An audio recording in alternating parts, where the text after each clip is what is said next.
Good morning all of you. तो आज हम देखेंगे प्लाज्मोलाइसिस के बारे में। ओके, तो प्लाज्मोलाइसिस के बारे में जानने के लिए पहले आपको ये 3 सॉल्यूशन के बारे में जानना है। आइसोटोनिक किसे बोलते हैं, हाइपोटोनिक किसे बोलते हैं और हाइपरटोनिक किसे बोलते हैं। तो आइसोटोनिक सॉल्यूशन किसे बोलते हैं, तो आइसोटोनिक में क्या होगा, the two solutions are called isotonic when they have a same osmolar concentration और ऑस्मोलारिटी। ऑस्मोलर कॉन्सेंट्रेशन और ऑस्मोलारिटी, तो ऑस्मोलारिटी क्या है, तो ये जो ऑस्मोलारिटी है वो हमारा सॉल्यूट का कॉन्सेंट्रेशन है। ओके, तो जो प्लांट के सेल का साइटोप्लाज्म है उसका और उसके सेल के आसपास का जो सराउंड सॉल्यूशन होगा एक्सटर्नल एनवायरनमेंट का, तो उस दोनों में ऑस्मोलारिटी अगर सेम होगी तो ऐसे सॉल्यूशन को हम बोलेंगे आइसोटोनिक। अब देखते हैं हाइपोटोनिक। तो हाइपोटोनिक में क्या होगा, एक्सटर्नल एनवायरनमेंट जो है उसमें ऑस्मोलारिटी लेस होती है साइटोप्लाज्म से। तो क्या है, एक्सटर्नल एनवायरनमेंट में osmolarity less than the cytoplasm. इसका मतलब क्या हुआ, सॉल्यूट का जो कॉन्सेंट्रेशन है वो वहां पे कम है साइटोप्लाज्म के कंपेयर में। इसका मतलब क्या हुआ, सॉल्यूट का कॉन्सेंट्रेशन कम है तो क्या हुआ, वाटर ज्यादा होगा। ओके, तो वाटर यहाँ पे बाहर के एनवायरनमेंट में ज्यादा है और अंदर कम है, तो क्या होगा, हाई कॉन्सेंट्रेशन से लो कॉन्सेंट्रेशन से वाटर जाएगा, तो कहाँ पे जाएगा, बाहर के एनवायरनमेंट से सेल के अंदर वाटर जाएगा, तो यहाँ पे क्या होगा, सेल स्वेलअप होगा। ओके, अब हम देखते हैं हाइपरटोनिक के बारे में।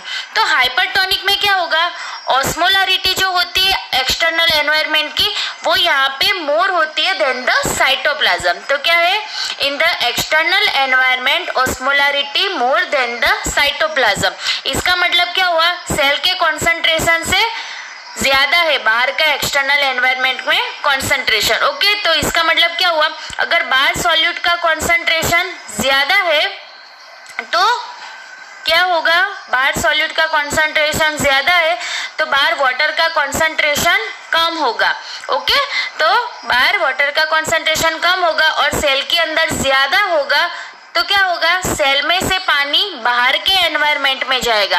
ओके, तो यहाँ पे क्या होगा, सेल श्रिंक हो जाएगा, मतलब कि सेल सिकुड़ जाएगा।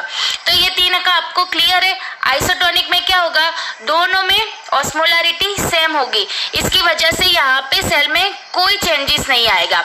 यहाँ हाइपोटोनिक में क्या होगा, बाहर जो है बाहर वाटर ज्यादा है और सेल के अंदर कम है, इसकी वजह से यहाँ क्या होगा, बाहर से अंदर की ओर सेल में वाटर आएगा, इसके लिए यहाँ पे सेल स्वेलअप हो जाएगा। और हाइपरटोनिक में क्या होगा, जो बाहर का एनवायरनमेंट है वहाँ पे वाटर कम होगा और सेल के अंदर वाटर ज्यादा होगा, इसके लिए क्या होगा, सेल के अंदर से पानी बाहर के एनवायरनमेंट में जाएगा, इसके लिए यहाँ पे सेल ऐसे सिकुड़ जाएगा। ओके, तो 3 का ये क्लियर है आपको। तब हम आते हैं हमारे टॉपिक पे, प्लाज्मोलाइसिस पे।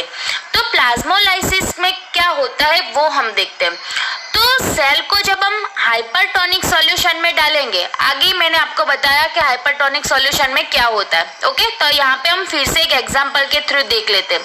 तो यहाँ पे मैंने एक बीकर लिया है, उसमें मैंने हाइपरटोनिक सॉल्यूशन लिया है। ओके, तो आप सबको पता है कि हाइपरटोनिक सॉल्यूशन की ऑस्मोलारिटी ज्यादा होती है। इसका मतलब ऑस्मोलारिटी मतलब सॉल्यूट का कॉन्सेंट्रेशन क्या हो, यहाँ पे हाइपरटोनिक में क्या है, सॉल्यूट का कॉन्सेंट्रेशन ज्यादा है। ओके, इसका मतलब क्या हुआ, सॉल्यूट ज्यादा है तो वाटर का कॉन्सेंट्रेशन कम होगा। तो ये हाइपरटोनिक सॉल्यूशन में मैंने यहाँ पे सेल डाला है। ओके, तो ये सेल का क्या है, सेल के अंदर सॉल्यूट कम है और वाटर ज्यादा है, तब इसे हम जब हाइपरटोनिक सॉल्यूशन में डालेंगे तो क्या होगा, वाटर हाई कॉन्सेंट्रेशन से लो कॉन्सेंट्रेशन की ओर जाएगा, तो यहाँ पे सेल में से पानी बाहर आ जाएगा बाहर के एटमॉस्फेयर में, इसलिए क्या हो जाएगा, सेल ऐसे सिकुड़ जाएगा। ओके, सेल ऐसे श्रिंक हो जाएगा। तो यहाँ पे आप सबको पता है कि प्लांट सेल में जो सेल वॉल होती है वो रिजिड स्ट्रक्चर है, तो सेल वॉल में यहाँ पे कोई चेंजेस नहीं आएगा, लेकिन जो सेल मेम्ब्रेन यहाँ पे कनेक्ट होता है, नियर होता है सेल वॉल से, वो अब क्या होगा, यहाँ पे इस तरह से सिकुड़ जाएगा। इसलिए यहाँ पे क्या बनेगा, जब हम हाइपरटोनिक सॉल्यूशन में डालेंगे सेल को, तो सेल वॉल तो ऐसे की ऐसे ही रहेगी, लेकिन सेल मेम्ब्रेन से ये जो सेल है वो इस तरह से सिकुड़ जाएगा। इसलिए यहाँ क्या होगा, ये जो आपकी सेल वॉल है और ये आपका सेल मेम्ब्रेन है, तो सेल सिकुड़ जाएगा। सेल जब श्रिंक हो जाएगा तब यहाँ इनके बीच में डिस्टेंस बनेगा। ओके, तो ये जो प्रोसेस है इसे हम क्या बोलते हैं, प्लाज्मोलाइसिस। तब हम देखते हैं कि फ्लैसिड सेल किसे बोलते हैं। तो जब हम सेल को आइसोटोनिक सॉल्यूशन में डालेंगे तो क्या होगा, तो आइसोटोनिक सॉल्यूशन में मैंने आगे ही आपको फर्स्ट बताया था कि आइसोटोनिक में क्या होगा, सेल की और ये जो बाहर के सॉल्यूशन की ऑस्मोलारिटी सेम होगी। इसका मतलब क्या होगा, कोई सेल में यहाँ पे कोई चेंजेस नहीं होगा। जितना पानी यहाँ पे अंदर जाएगा उतना ही पानी यहाँ पे बाहर होगा। यहाँ पे ऐसे इक्वल अमाउंट का होगा। ओके, इक्विलिब्रियम होगा। तो ऐसे सेल को हम क्या बोलेंगे, फ्लैसिड सेल बोलेंगे। ओके, क्लियर इतना। तब हम देखते हैं टर्जिड सेल किसे बोलते हैं। तो टर्जिड सेल के बारे में मैंने आपको वाटर पोटेंशियल में ही थोड़ा बता दिया था, लेकिन मैं यहाँ पे फिर से आपको बताती हूँ।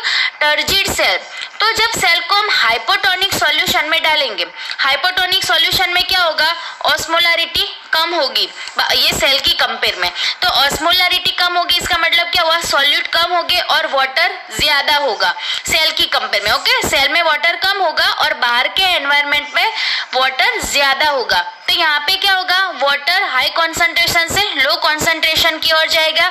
इसकी वजह से क्या होगा, यहाँ पे सेल के अंदर पानी भर जाएगा और सेल ऐसे स्वेलअप हो जाएगा, मतलब कि ऐसे बलून के जैसा बन जाएगा। तब क्या होगा, आपको पता होगा कि जब आप बलून के अंदर पानी भरते हो तो उसके स्किन पर मतलब जो उसका प्लास्टिक होता है आउटर लेयर, उस पर कैसा प्रेशर बनता है, इस तरह यहाँ पर भी क्या होगा, यहाँ पे सेल के अंदर पानी भर जाएगा, पूरा सेल स्वेलअप हो जाएगा। तो यहाँ पे अंदर के इनर लेयर पे ये जो प्रेशर होगा पानी का, वो ऐसे सेल वॉल पर प्रेशर करेंगे अगेंस्ट द सेल वॉल, यहाँ पे प्रेशर बनेगा। तो इसकी वजह से क्या होगा, सेल वॉल आपको लगता होगा कि यहाँ पे टूट जाएगी, लेकिन ऐसा नहीं होगा, क्योंकि हम जो प्लांट की सेल वॉल होती है वो बड़ा रिजिड स्ट्रक्चर है। यहाँ पे अगर जो एनिमल का सेल होता तो क्या होगा, सेल बर्स्ट हो जाता, क्योंकि ये एनिमल सेल के अंदर सेल वॉल एब्सेंट होती है, इसकी वजह से। तो ये जो टर्गर प्रेशर बनता है, ओके, ये जो टर्गर प्रेशर बनता है उसको हम क्या बोलेंगे, ये जो टर्गर प्रेशर का पोटेंशियल बनता है उसे हम क्या बोलेंगे, प्रेशर पोटेंशियल, और उसकी साइन क्या है, साई पी। ओके, तो ये जो सेल है इसे हम बोलेंगे टर्जिड सेल। फिर से मैं एक बार आपको बताती हूँ, जब सेल में यहाँ पे पानी आ जाएगा तो सेल यहाँ पे स्वेलअप हो जाएगा, मतलब कि फूल जाएगा, और अंदर यहाँ पे जो प्रेशर बनेगा, मतलब कि यहाँ पे वाटर भर जाने की वजह से ये जो सेल वॉल होती है उस पर प्रेशर बनेगा। तो ये जो प्रेशर बनता है उसे हम क्या बोलेंगे, टर्गर प्रेशर। ओके, और इसको हम क्या बोलते हैं, उसके पोटेंशियल को potential Sai P, pressure potential बोलते हैं। ओके, तो ये आपको क्लियर है टर्जिड सेल के बारे में। ओके, और ये जो टर्गर प्रेशर बनता है, ओके, ये जो टर्गर प्रेशर है वो सेल को एनलार्जमेंट में और उसके ग्रोथ में हेल्प करता है। ओके, तो अब आपको कोई इसमें क्वेरी हो तो आप मुझे बताना। Okay friend, bye.